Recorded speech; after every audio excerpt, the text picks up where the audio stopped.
In Romans chapter 5, Paul writes some words that are remarkably relevant to our situation today.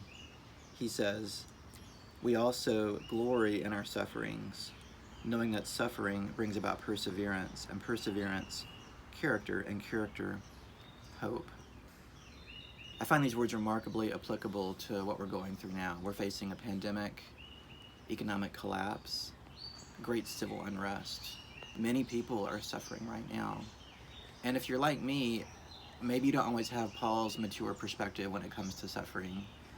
I don't. I mean, most of the time I just want suffering to be over with. I don't like to suffer. I don't often have this long-term perspective that Paul does. But Paul encourages us when we're going through suffering, such as we are now, to take the view that God is working in us. He's working, number one, perseverance.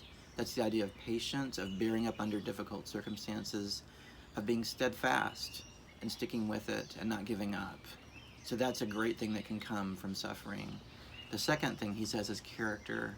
This is kind of a difficult word to translate from the original language, but it's the idea of proven character, the idea of metal being tested in a furnace, and the dross rises to the surface, and what you're left with at the end when it cools is the pure metal, gold, silver, something valuable. Suffering has a way of showing us what's really there inside of us as we suffer through it, as we endure the heat of the furnace. And lastly, hope. Hope seems counterintuitive. It seems like a lot of people want to give up hope during times like these.